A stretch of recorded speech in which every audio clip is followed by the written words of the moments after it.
ज्यांना दिसणारा बाप कळत नाही, ज्यांना दिसणारी आई कळत नाही, त्यांना न दिसणारा पण असणारा देव कसा कळावा? साधं सरळ गणित आहे, साधं सरळ गणित आहे, सरळ. बाप दिसतोय पण कळत नाही, आई दिसते पण कळत नाही, मग न दिसणारा देव कसा कळावा तुम्हाला? त्याच्याकरता अमृतानुभव या, म्हणजे सगळंच कळेल, सगळंच कळेल. हे जग असंच आहे, असंच आहे. एक मी तुम्हाला सांगतो का, आपल्याला वाटतं आपल्या मनासारखं व्हावं, नाही नाही, आपल्या मनासारखं न होणं हे जीवन. तुम्ही उगीचच खोडत बसता,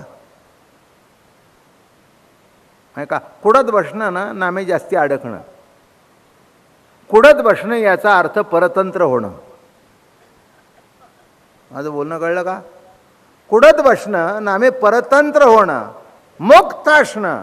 ठीक आहे, तू तुझ्या पद्धतीने वाग, आम्ही आमचा आनंद तुझ्याकरता सोडणार नाही, तुझ्या आड येणार नाही,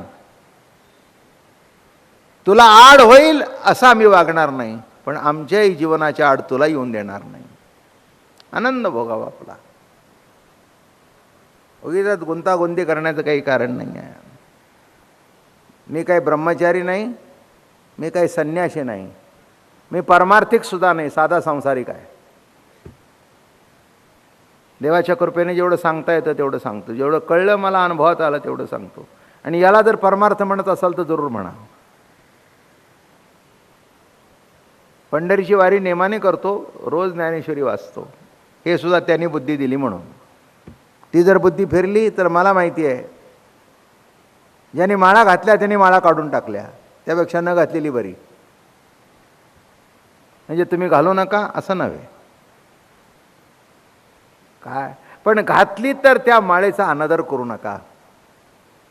परवाच मला कोणीतरी भेटलं, ते म्हणले दिसला नाही, ते म्हणे त्यांनी त्याच्या स्वतःची माळ काढली, बायकोची काढली, मुलींची काढली. म्हटलं बरं झालं, भाग्यवान आहे. आता नाही कळेल, पण कालांतराने पश्चाताप होऊन त्याला कळेल काय आहे ते. मागे लागू नका, मागे लागू नका.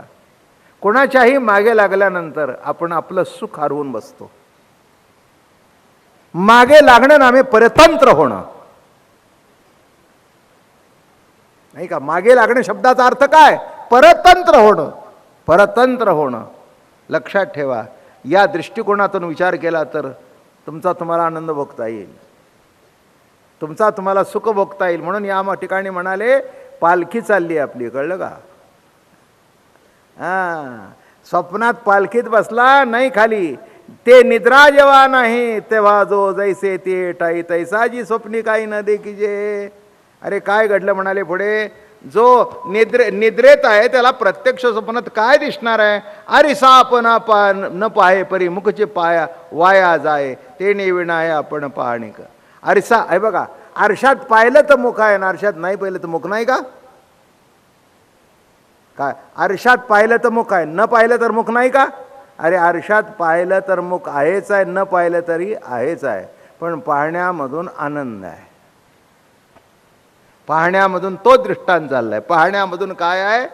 आनंद आहे. कारण जे पाहणं आहे ते परिच्छिन्न नव्हे, मीच मला पाहतोय.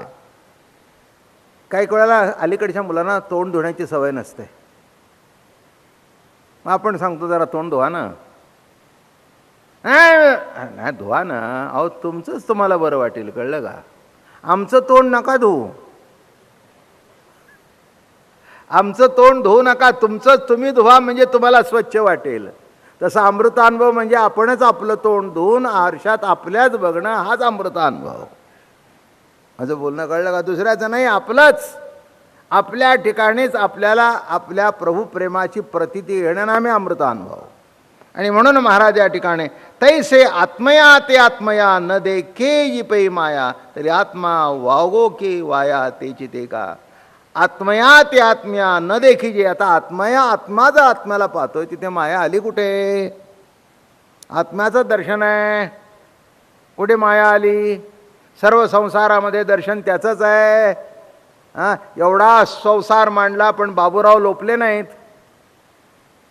मगाचा दृष्टांत, प्रत्येक गोष्टीमधून दिसत होते ते, प्रत्येक गोष्टीमधून, पायरीमधून. हुशार आहे म्हणे, काय पायऱ्या आहेत, काय दगड आहे. बायकोला विचार, नाही हे सगळं त्यांचं सिलेक्शन आहे, हे सगळं त्यांचं सिलेक्शन आहे. मग हे कोणाचं सिलेक्शन आहे सगळं?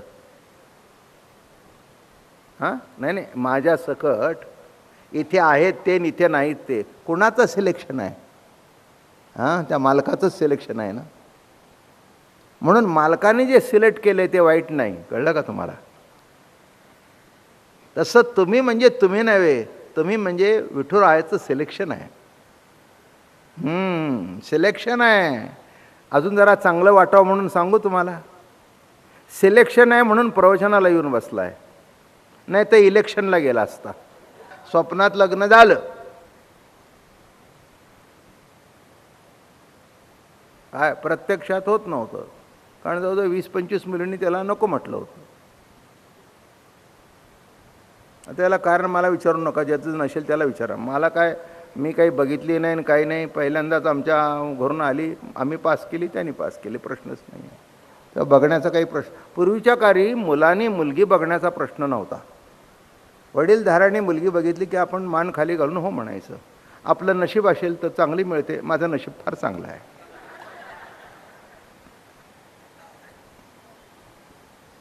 आहे ते सांगायला काय हरकत आहे का? काय लपून, आता 80 वर्ष लाजू आहे मी असं. म्हणजे तुम्हाला बरं वाटेल का? काही लाजायचं काही गरज आहे काय? आता पतवंड झालं काय, पण हा सुद्धा योग लागतो नीट, हा सुद्धा नीट योग लागतो. हो, फार अवघड आहे. नवरा चांगला मिळणं आणि बायको चांगली मिळणं अवघड आहे, इतकं सोपं नाही आहे. ज्याला मिळाली असेल त्याने भाग्य म्हणावं, तिला सांभाळावी नीट.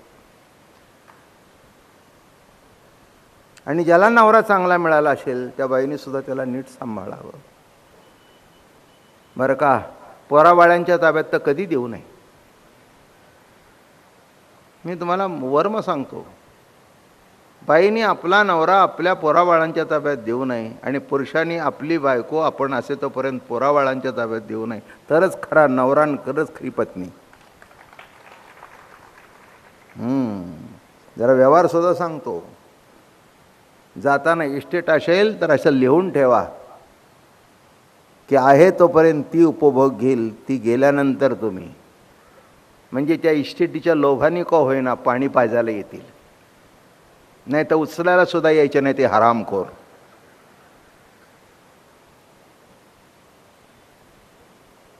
माझं बोलणं अतिशोक्तीचं नाही. मग अशीच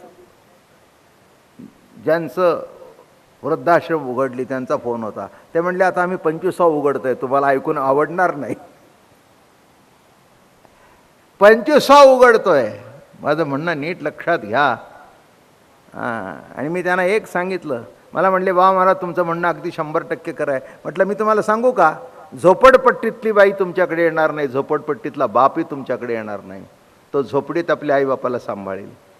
आणि जे एकदम श्रीमंत आहेत त्यांची आई किंवा बाप येणार नाही. पण हे व्हाईट कॉलर जे जास्ती गप्पा मारतात ना, त्यांचेच आईबाप तिथे येतात. इलेक्शनमध्ये सिलेक्शन असतं, पण कोणाला तरी पाडून असतं. इथे कोणालाच पाडायचं नाही, कारण परमात्म्याने सिलेक्शन केलं आहे. जाताय मनुष्य जन्माला, एकदा तरी अमृत अनुभव ऐका. ऐकण्याचा आनंद मिळवा. ज्ञानोबरायांनी तुमच्याकरता लिहिलाय, तो चितविलास लिहिला. म्हणून जगताकडे बघताना मिथ्या माया म्हणून न बघताना प्रभूच जगतरूपाने नटलेला आहे. जगतरूपा मनी साठवोनी माते. कसा पहा, जगतरूपा मनी साठवोनी माते.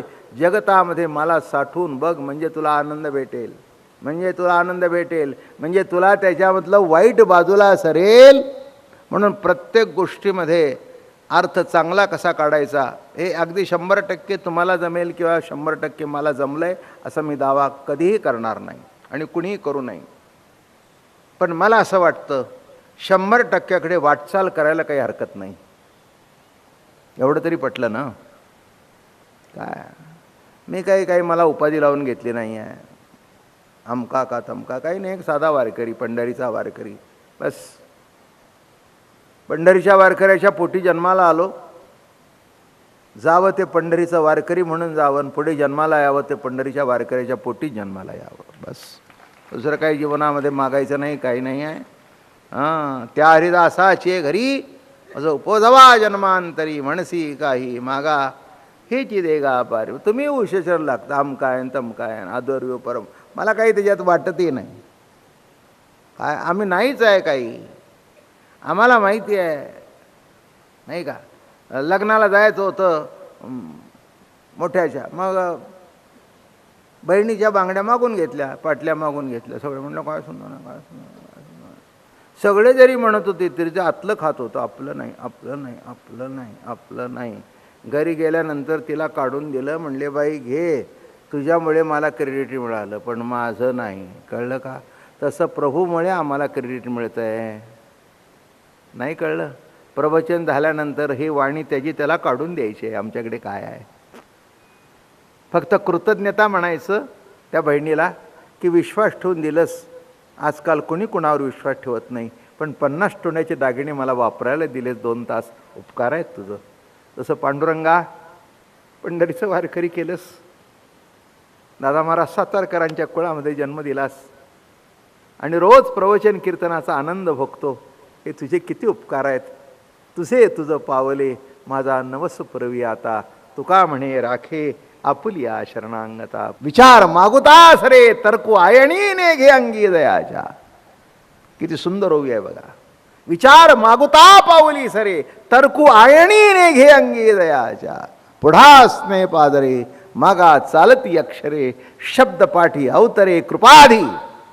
शब्द पाठी अवतरे कृपाधी म्हणजे पहिल्यांदा कृपा आहे ना नंतर शब्द आहे.